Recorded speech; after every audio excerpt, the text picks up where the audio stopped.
bom dia, com muita alegria, neste momento abençoado de tratamento. Sejam todos bem-vindos. Bom dia, queridos irmãos. Que a paz e o amor do Cristo possam nos envolver hoje e sempre. Bom dia, turminha querida. Bom dia, mais um bom dia com muita alegria.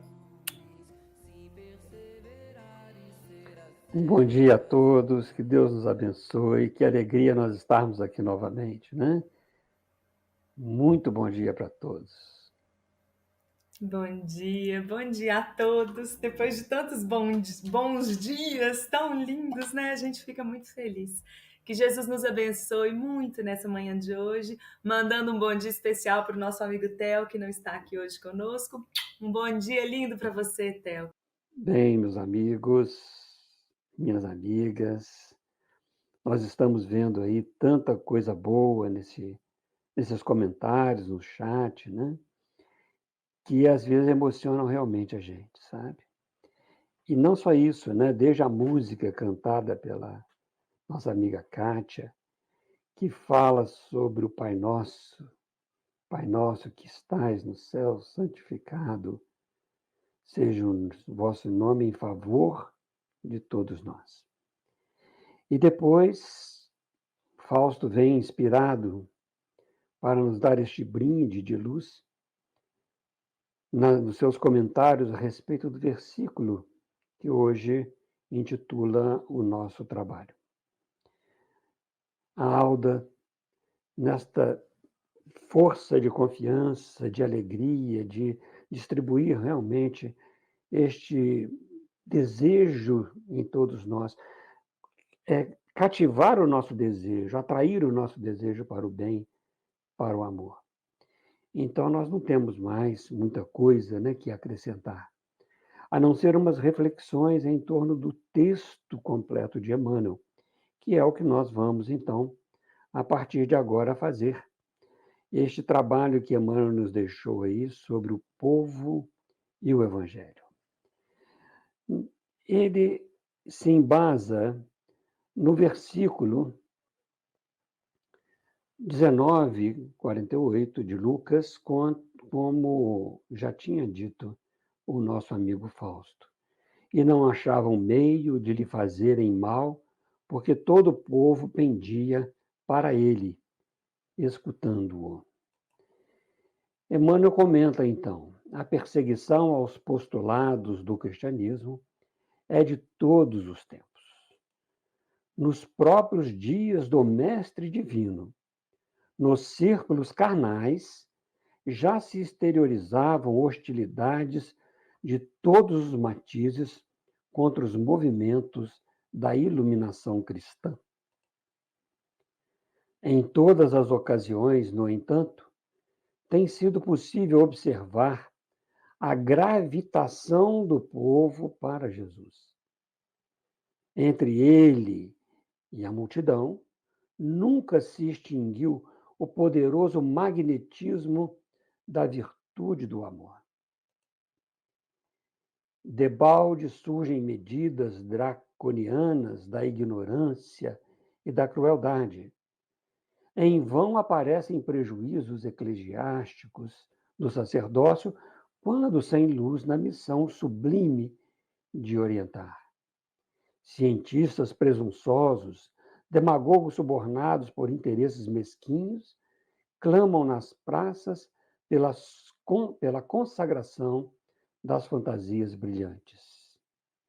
O povo, porém, inclina-se para o Cristo com a mesma fascinação do primeiro dia. Indiscutivelmente considerados num todo, achamo-nos ainda longe da união com Jesus em sentido integral. De quando em quando, a turba experimenta pavorosos desastres, tormentas de sangue e lágrimas varrem-lhes os caminhos. A claridade do Mestre, contudo, acena-lhe à distância. Velhos e crianças identificam-lhe o brilho santificado. Os políticos do mundo formulam mil promessas ao espírito das massas. Raras pessoas, entretanto, se interessam por semelhantes plataformas. Os enunciados do Senhor, todavia, em cada século se renovam, sempre mais altos para a mente popular, traduzindo consolações e apelos imortais. Este é o texto, meus amigos, de Emmanuel, que nós estamos examinando hoje. Vamos aos pouquinhos para que a gente possa se situar bem neste maravilhoso texto. Vamos nos lembrar que o Fausto já nos adiantou aqui, né? Que Jesus estava no templo e, logicamente, qualquer coisa que venha tumultuar a casa de oração é um processo natural à indignação. Mas Jesus jamais foi violento. Ele, quando se expressa com o seu poder da palavra, com o seu olhar magnetizador, ele realmente assusta aqueles que não têm este magnetismo que possa levar até ele, mas que há uma repulsão da sua própria presença. Veja que na passagem do endemoniado gadareno, quando os espíritos que estavam ali fazendo um verdadeiro condomínio espiritual de um indivíduo que saiu da tumba, das catacumbas, escondido que estava, e foi defronte de Jesus, e ele pergunta: qual é o seu nome? E os espíritos respondem: Legião, porque somos muitos. Aqueles espíritos não suportaram a luz divina e disseram: que é que nós temos contigo, Senhor? Que é que nós temos contigo? E pediram então para saírem dali e foram se aninhar, entre aspas, junto à manada de porcos. Mas muitos daqueles que estavam ali naquele momento, agora no templo, não ficaram muito satisfeitos com este posicionamento austero, porém bondoso, de Jesus.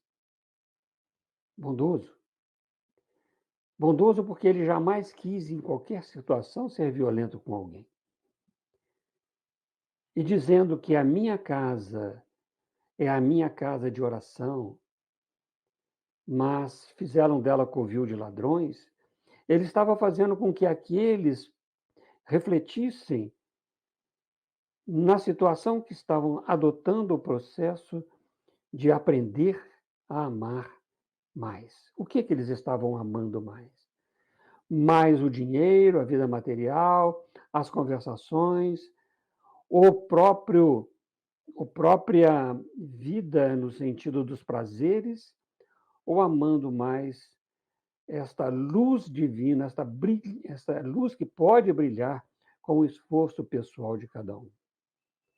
Então, veja, Lucas vai nos dizer que todos os dias ele ensinava no templo, mas os principais dos sacerdotes e os escribas, e os principais do povo, aqueles que estavam nas classes mais altas, procuravam, na realidade, matá-lo.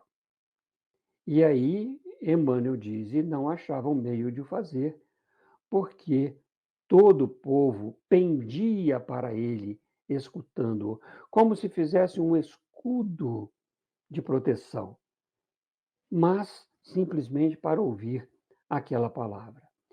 E Lucas, mais na frente, ele vai dizer que Jesus ensinava no templo durante o dia, mas à noite ele se recolhia num monte chamado Monte das Oliveiras. Isso tem uma representação muito interessante que vamos comentar daqui a pouco. Esses pequenos trechos que estão aí no Evangelho de Lucas, no capítulo 19, no Evangelho de Marcos, no capítulo 16, né? Eles vão nos ensinar muita coisa, porque nesses 6 dias em que Jesus entrou no domingo né, aclamado pelo povo até a sua crucificação, ele entra triunfalmente em Jerusalém, na Páscoa judaica, e na sexta-feira ele foi crucificado. Nesses 6 dias existem muitos discursos, muito trabalho de Jesus, intensificando o valor da vida, o valor do amor. E o povo, então, se admirava daquilo e realmente se aglomerava em torno dele. Se nós aprofundarmos um pouquinho o ensinado por Lucas, registrado por ele, né, Jesus entrando no templo, nós podemos lembrar do seguinte: quando nós reencarnamos, nós entramos no templo da alma, que é o corpo, com o propósito de amar, de aprender a amar, de progredir, de conquistar a felicidade. Este reino verdadeiro, este reino de felicidade, este reino dos céus, que está dentro de nós. Por isso é necessário que não comercializemos as coisas santas, isto é, a dignidade, a honestidade, a humildade, as virtudes, enfim. Não temos como comercializar isso. Não temos como adquirir isso com os valores da matéria, mas temos que adquirir com esta interação com a matéria. Sim, com o corpo, com a família, com as pessoas, em todo lugar que nós estivermos. Muitas vezes nos deixamos envolver também por estes prazeres do mundo, do corpo, isto é, nós vamos exacerbar os vícios morais que ainda nós precisamos de combater. Essas raízes principais de todos os vícios morais, que são o orgulho e o egoísmo, né? E todos os dias, diz ele, ensinava no templo a nossa individualidade, este momento em que nós encarnamos, que como espírito nós temos e sabemos que precisamos de utilizar muito bem este templo da alma, mas esses principais dos sacerdotes que estão em nós, este orgulho, esta vaidade, esta ganância, muitas vezes a cobiça, procuravam matá-lo, mas a necessidade de amor sobrevive. Então, veja, Emmanuel, dentro dessa estrutura geral que esse versículo nos traz, que Lucas nos traz dentro deste ensinamento, Emmanuel vai comentar para a gente, e nós vamos aos poucos aqui traduzindo a ideia. Ele diz assim, inicialmente, a perseguição aos postulados do cristianismo é de todos os tempos. A perseguição aos postulados do cristianismo é de todos os tempos. Nos próprios dias do Mestre Divino, nos círculos carnais, já se exteriorizavam hostilidades de todos os matizes contra os movimentos da iluminação cristã. Por isso, meus amigos, veja só, nós vamos buscando aí nisso para ver onde é que nós nos situamos. Os trechos dizem que Jesus ensinava de dia no templo e às noites pernoitava lá no Monte das Oliveiras, ficava ali entre Jerusalém e Betânia. É fato que as autoridades haviam resolvido matá-lo, para que não lhes perturbasse a vida, para que, tirando Jesus da vida deles, eles achariam que teriam a salvação, porque o benefício era todo material, todo no sentido do poder temporal que a terra oferece. Se Jesus fosse riscado da terra, ele já não atrapalharia mais. Por isso que de todos os tempos tem esta perseguição ao cristianismo. A doutrina que o Cristo nos trouxe não é uma religião, mas é uma doutrina que vai impulsionar o indivíduo para o bem. Assim, eles poderiam permanecer neste status quo, neste status, né, que eles estavam construindo para ele, como se fossem os poderosos da época, sem qualquer contratempo político, sem qualquer revolta, sem qualquer situação. Porque, tirando o indivíduo, procurando matá-lo, eles ou matando-o, né? Eles estavam, então, se protegendo para poder gozar fisicamente de todos os benefícios que a matéria nos daria. Mas veja, isso é um engano muito grande. Haja vista que, para não provocar a multidão, a rebelião, porque o povo amava, adorava ouvir Jesus, eles buscavam um modo de conseguir as ocultas, sabendo do que aconteceu, nós sabemos do que aconteceu, né? Nós vamos ver que foi até dado em sacrifício um caráter de castigo a um criminoso, como se Jesus fosse um criminoso. Veja, essa perseguição de todos os tempos, ela se prolonga nos dias atuais. Muitos ainda hostilizam, zombam, declaram Jesus um mito criado para enganar o povo, os ignorantes, para dizer que religião é coisa de gente que não pensa, ou então de velho, ou então para enganar as criancinhas. Que esse tal Jesus, se existiu, foi um revolucionário, e depois criaram histórias sobre ele para adquirir adeptos. Que esse império, então, do materialismo, a negação hoje desses valores morais, da libertinagem, com isso querem matar simbolicamente Jesus, é exatamente isso. E muitas vezes nós entramos nessas levas de pensamento por causa da nossa infidelidade ainda. Ainda somos infiéis a esses próprios ensinamentos que ele nos trouxe. E não é somente querer matar simbolicamente Jesus, mas querer matar Deus. Deus não existe. Isso são ideias materialistas. Eu não sei se vocês se lembram, mas há pouco tempo, filmes difamatórios sobre Jesus, que entristeceram muito a todos nós que amamos esta doutrina maravilhosa, essa doutrina que ele nos trouxe, apareceram nas telas do mundo e também do Brasil, naturalmente, causando uma verdadeira comoção no povo, que defendeu, e em certas condições, o povo defendeu até com violência esse desrespeito à autoridade moral do Cristo, nosso guia e modelo da humanidade. Qual de nós não ficou indignado com aquela situação? Nós até poderíamos pensar assim, olha, eu já vi de tudo na vida, eu não pensava que isso poderia acontecer. Um escândalo realmente satírico que nos chocou por vermos ainda tanta ignorância campeando nos meios das ditas artes, do humor insensato. Infelizmente, nós vemos com tristeza essas situações.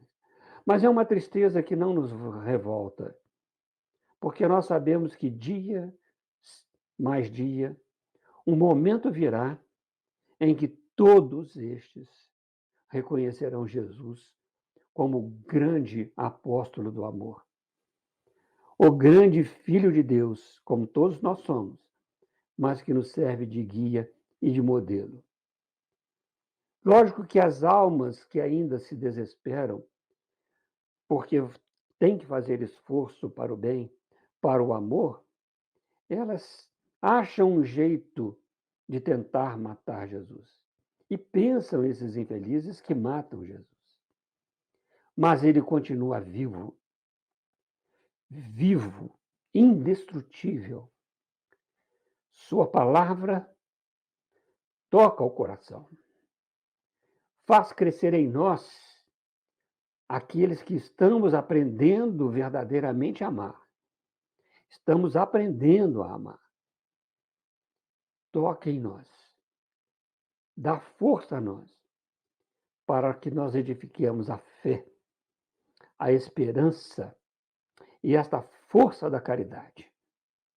Nós somos esse povo que precisa do Cristo, que precisa de Jesus junto a nós, para curar não os nossos corpos, mas as nossas almas.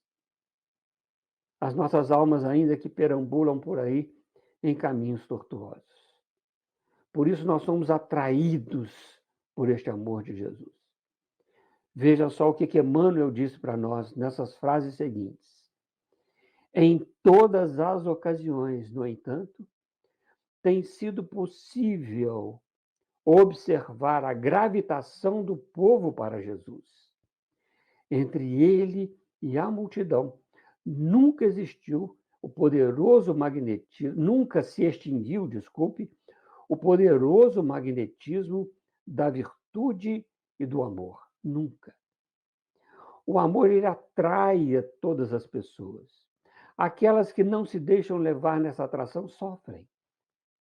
E quando sofrem, para despistar o sofrimento moral, elas se desviam pelo caminho dos vícios.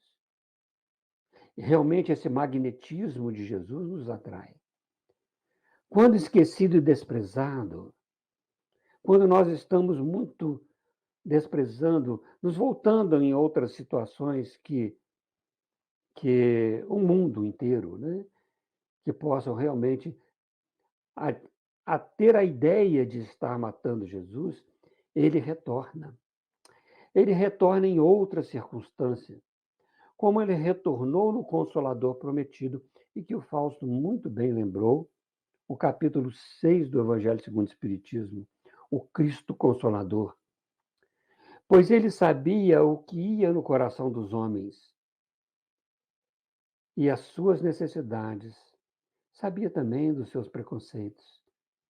Sabiam que tentariam destruir a sua religião, entre aspas, a sua ideia de nos levar a Deus, mostrando a sobrevivência da alma, mostrando a realidade espiritual, mostrando esta vida que continua, meu reino não é deste mundo, mostrando que este reino do Espírito é muito maior, não é de um mundo simplesmente que se vive. Hoje, na humanidade, nós somos muitos aflitos. Somos aqueles que buscamos Jesus não mais pelos milagres, pelas curas espetaculares, mas pelo consolo esclarecido de suas lições. Que essas lições nos trazem, que elas produzem em nós uma modificação.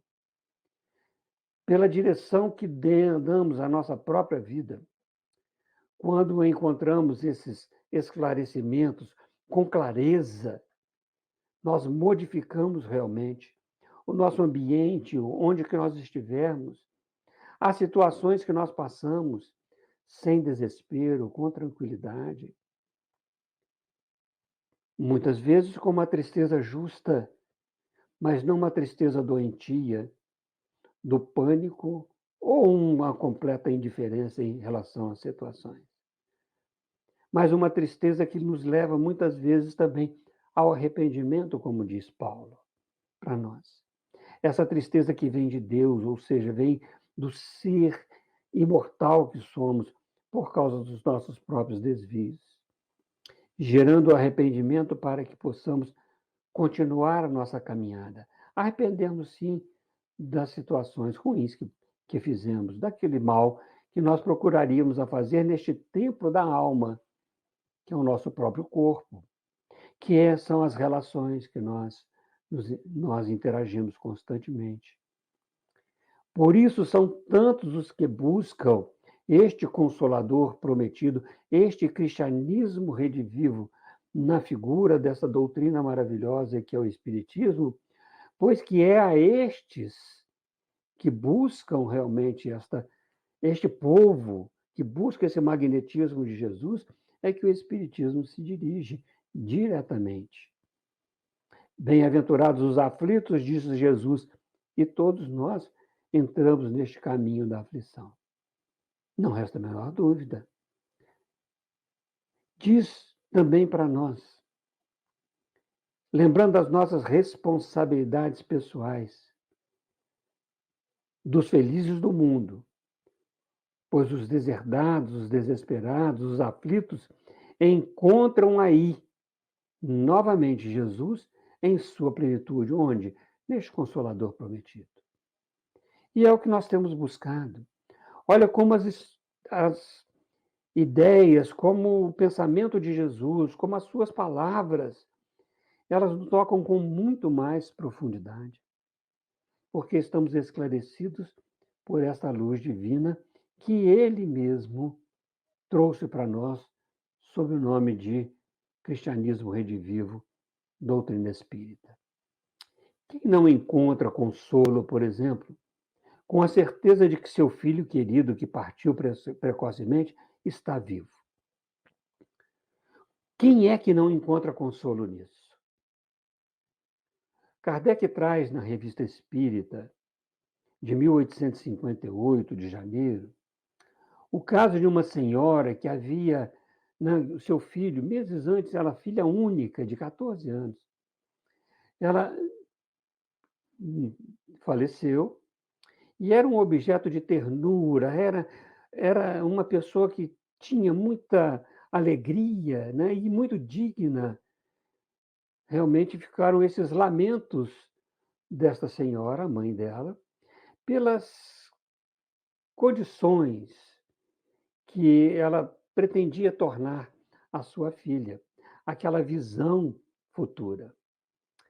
A moça, ela faleceu depois de uma enfermidade grande. Ficou inconsolável com a perda, né? E dia a dia ela via esta saúde alterar-se, porque ela ficava repelindo, né? Repetindo incessantemente, desculpe, que em breve iria reunir-se a filha, ou seja, ela já estava com aquele desejo de encontrar com a filha, então ela não se cuidava. Ela foi, então, informada de uma possibilidade de se comunicar com seres de além-túmulo. Então, essa senhora procurou uma conversa, uma pessoa que pudesse ajudá-la, neste caso, uma médium. Ela resolveu procurar e, na conversa com a filha, ela sentiu um alívio grande para a sua pena, para aquela situação que ela estava passando. Essa senhora, que era de conhecimento da médium, mas não tinham muitas situações, né, era conhecida, mas não eram muito amigas, não é isso? E numa situação tão bonita, tão solene, elas pediram a assistência dos bons espíritos, rogaram a Deus, em nome de Deus Todo-Poderoso, para permitir que a filha, esta filha que ela chamava Júlia, que ela pudesse vir conversar com ela. E, de repente, a médium escreve na psicografia: Mãe, estou aqui.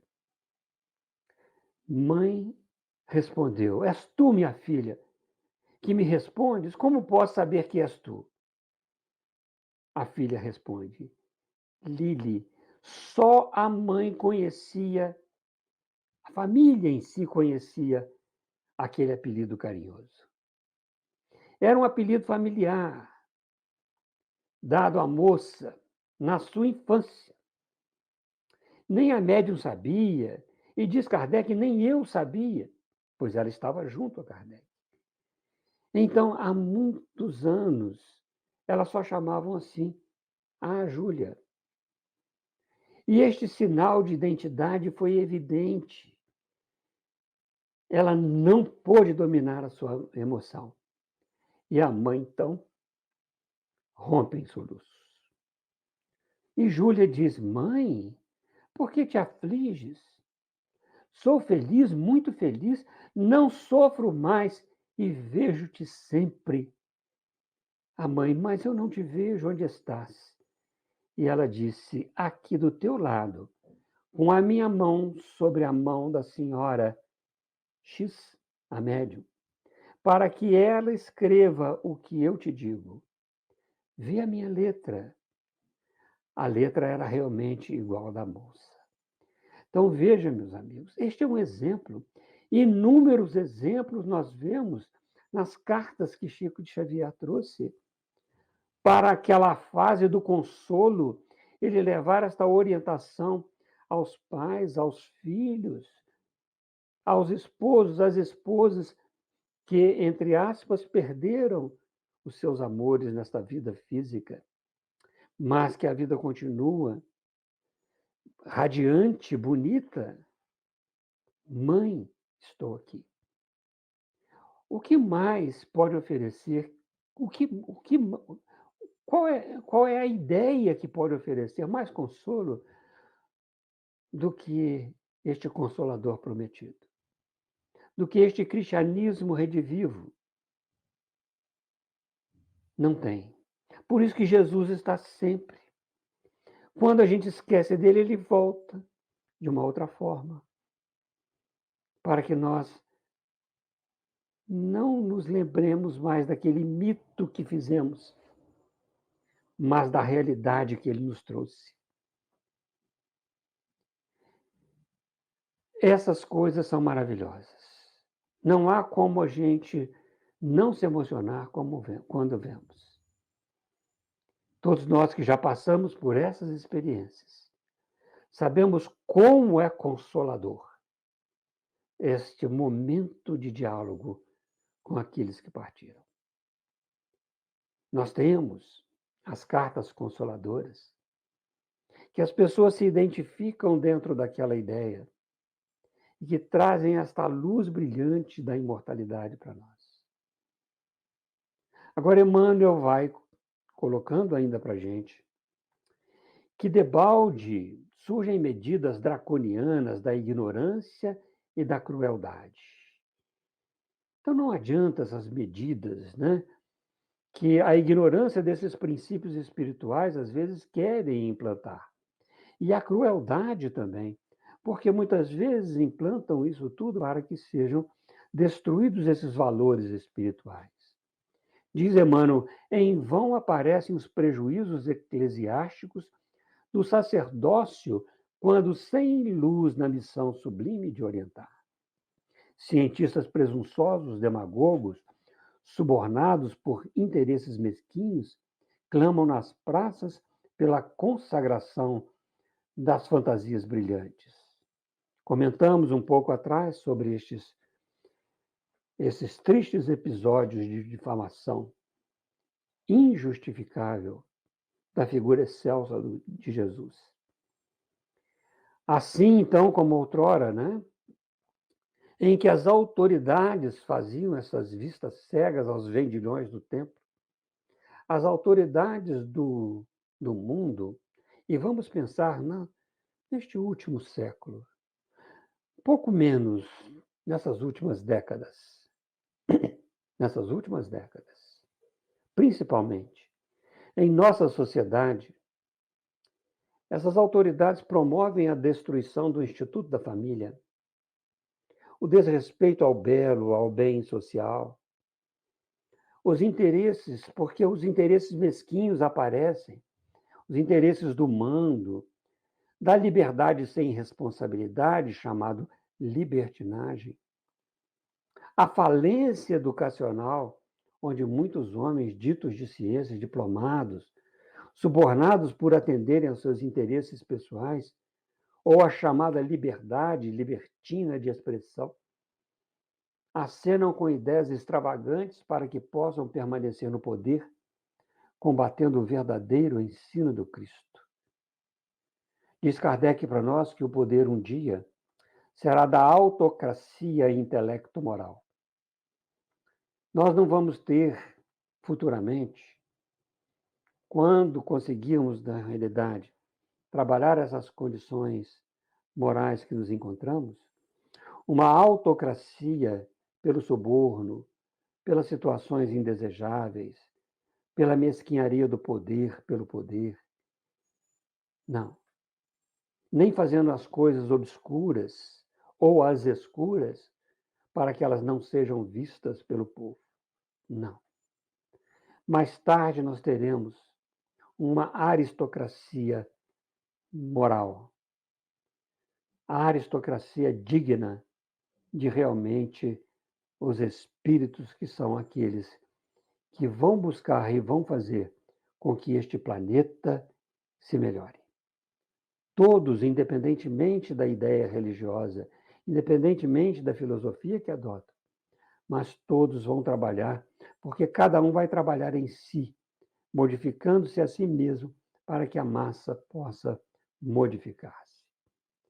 E o Espiritismo, como vem restaurar esta verdadeira pureza dos ensinamentos de Jesus, aqueles que o combatem para impor suas doutrinas utópicas, deveriam então nos dar mais e melhores ideias, mais consolo do que o Espiritismo nos dá. Curar com maior segurança as feridas da alma. Curar com essa maior segurança essas feridas da alma. Mas não trazem isso. Preservar as pessoas do suicídio. Cada vez mais nós estamos vendo que o suicídio campeia no meio social de diversas categorias. Em diversos países do mundo, aculturados ou cheios de cultura. Diversos locais. Dar mais esperanças legítimas, mais satisfações ao coração, maiores certezas. Fazer do futuro um quadro mais racional, mais sedutor. Aquele quadro que o Evangelho de Jesus, esclarecido à luz da doutrina espírita, pode nos dar. O reino dos céus chegará. Mas não de fora para dentro, mas de dentro para fora. Mas ninguém pode vencê-lo com a perspectiva do nada, da alternativa das chamas do inferno. Não pode vencê-lo com a inútil contemplação perpétua. Por isso que Jesus alternava os momentos de trabalho junto ao povo com os momentos de contemplação, de oração, à noite, no Monte das Oliveiras, ou seja, subia. E ele nos ensina com isso a mesma coisa. Na nossa vida de relação, sermos os melhores. De modo que, no momento do nosso sono, da nossa noite, do nosso recolhimento, possamos nos recolher e nos elevar a Deus, para que no outro dia continuemos o nosso trabalho de edificação. Desta forma, Emmanuel nos diz, como ele nos diz sobre isso, o povo, porém, inclina-se para Cristo com a mesma fascinação do primeiro dia. O povo inclina-se para o Cristo. Jesus, este amor, Jesus nos atrai, nos magnetiza, gente. Nós vamos buscar construir esta verdadeira felicidade dentro de nós, com Ele, como Ele nos ensinou, tendo por roteiro este caminho. Amai-vos uns aos outros, como eu vos amei a vós. O roteiro de buscar este reino dos céus, de encontrá-lo na realidade, é este. Não tem muita coisa. É aprender a amar. Cada vez mais, amando e libertando. Emmanuel continua dizendo para nós: indiscutivelmente considerados num todo, achamo-nos ainda muito longe da união com Jesus em sentido integral. Veja como Emmanuel se coloca. Eu me lembro de uma frase dele que eu não posso me esquecer. Porque ele nos diz assim: nós, amebas pensantes. Meu Deus! Se Emmanuel diz isso, onde é que eu estou? Né? Acho que nem filhote de ameba eu seria. Mas vamos lá, todos nós somos filhos de Deus. Né? Mas nós não estamos integralizados neste amor de Jesus. Nós estamos ainda nas bodas de Caná, na festa do casamento. Isso porque estamos aprendendo a amar, esforçando-nos por domar as nossas más paixões, como a inveja, o ódio, o orgulho, a cobiça. Nós estamos trabalhando para que a gente possa eliminar isso das nossas almas. Por outro lado, fortalecendo-nos na humildade, E na caridade, que não consiste em apenas em vivenciar de modo, né, vamos dizer, simplório, não é isso. Humildade não é simploriedade. Humildade é saber das nossas limitações, também das nossas potenciais. É saber que podemos errar, é saber que temos muito que aprender. Humildade é isso. E na caridade, que não consiste em apenas dar coisas, mas vivenciar as virtudes da indulgência, da tolerância, da compaixão, da resignação, perdoando e não deixando que a mágoa invada a nossa alma e afligindo e agindo assim, sem aflições, agindo sempre para o bem, com benevolência em todas as nossas palavras e as nossas ações. Veja que nós vemos isso no Evangelho, mas o povo que não conhecem, por exemplo, esta doutrina maravilhosa, neste fermento que Jesus julgou na nossa massa para levedar, para crescer, nessa semente de mostarda que ele colocou em nossos corações, o povo como um todo está se preparando para isso. Existem trabalhos nas empresas, por exemplo, sobre a comunicação não violenta, e isso vai servindo para as residências, para os lares, para a sociedade como um todo. Vem de fora, vem daqueles que não falam em nome de uma ideia religiosa, mas das empresas, dos empresariados. Vem aqueles falando que há um sentido na vida. Para todas as situações, devemos buscar este sentido da vida. E nós vamos vendo que as coisas vão acontecendo de um lado, de outro, e tantos vão se libertando dessas amarras, crendo, crendo não por crer, mas por saber, nesta continuidade da nossa vida, neste nosso processo evolutivo, nesse nosso processo de trabalho, de iluminação de cada um de nós. Emmanuel nos lembra, de quando em quando, a turba experimenta pavorosos desastres. Tormentas de sangue e lágrimas varrem os caminhos. É importante. É importante. Não é isso que nós estamos passando na atualidade? Seja nos aspectos da pandemia, que ainda nos impede a plena liberdade, seja nos aspectos socioeconômicos, como a violência geral que vemos nessas comunicações agressivas de toda a natureza, na violência do desemprego, na violência da supremacia do poder monetário sobre os menos favorecidos, na violência da falta de recursos para a saúde, para a educação. Veja, nós passamos isso para quê? Não é porque, não é para quê?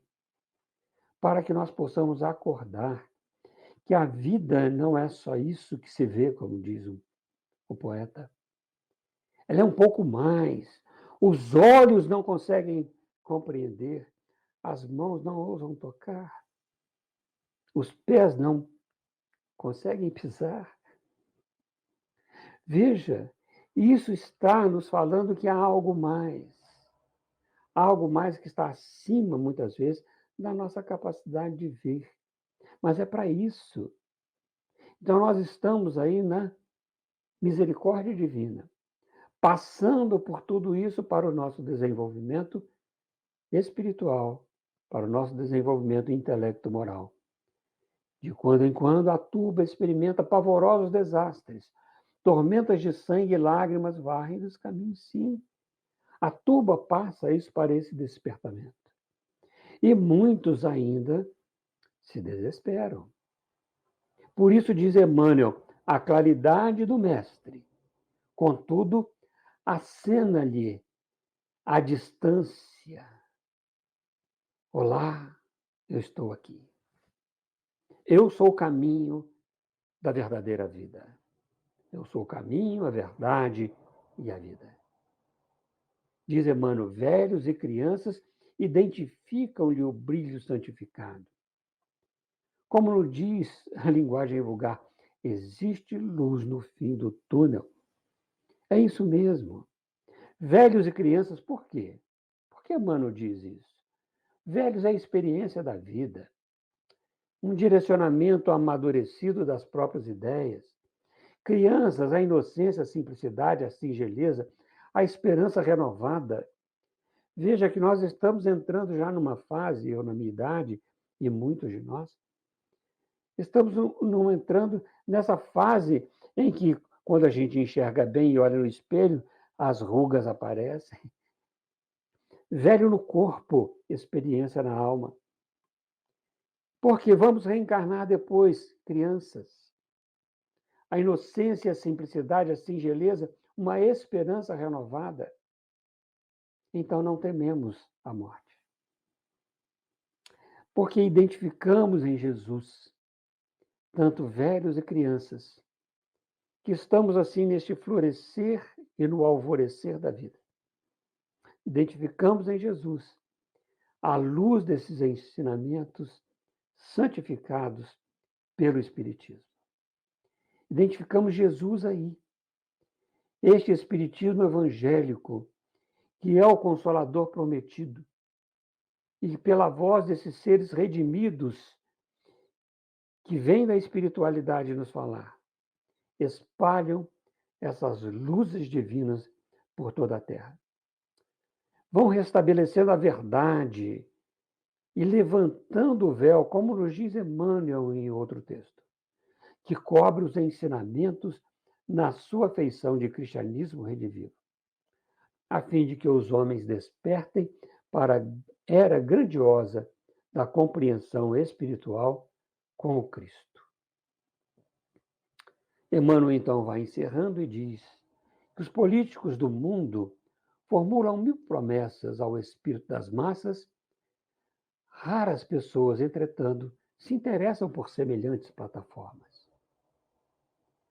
Gente, a missão do Consolador, como diz no livro Consolador, Emmanuel nos diz, ela vai se verificar junto às almas, e não ao lado das glórias, dos triunfos materiais.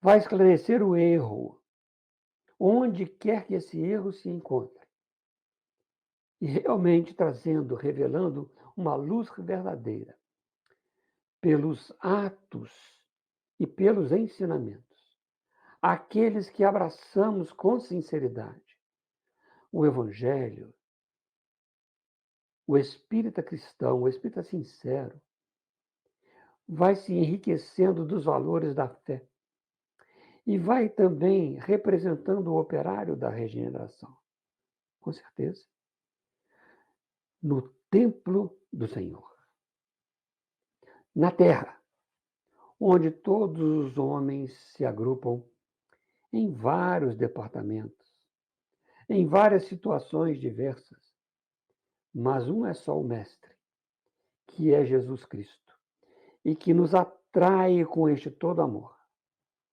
Emmanuel encerra então dizendo: os enunciados do Senhor, todavia, em cada século se renovam, sempre mais altos para a mente popular, traduzindo consolações e apelos imortais.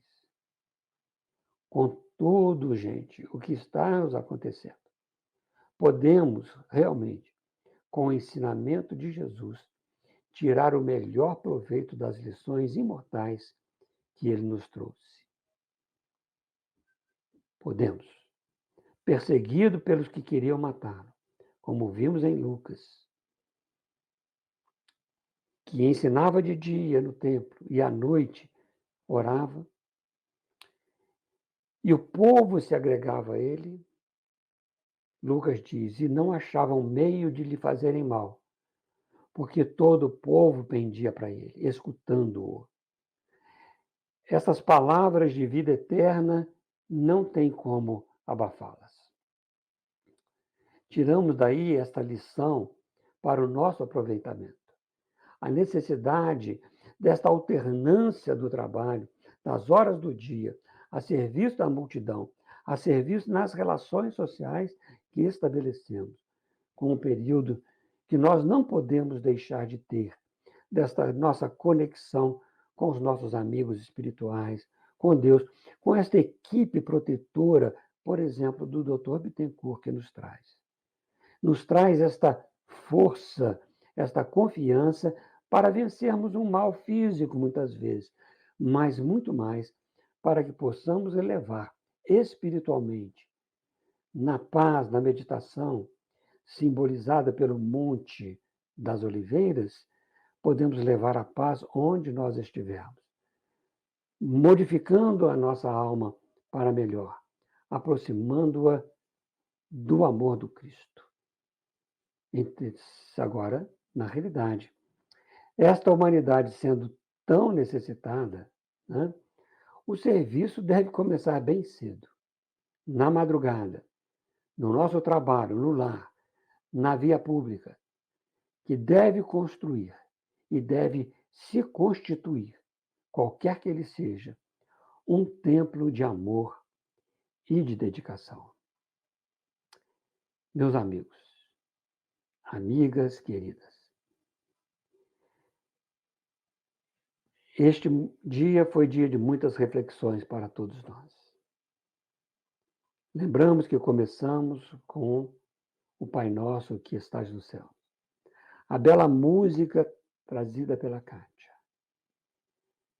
As explicações do Fausto nos sustentando para que nós pudéssemos trabalhar as ideias. A Alda trazendo este confiem, confiem, confiem.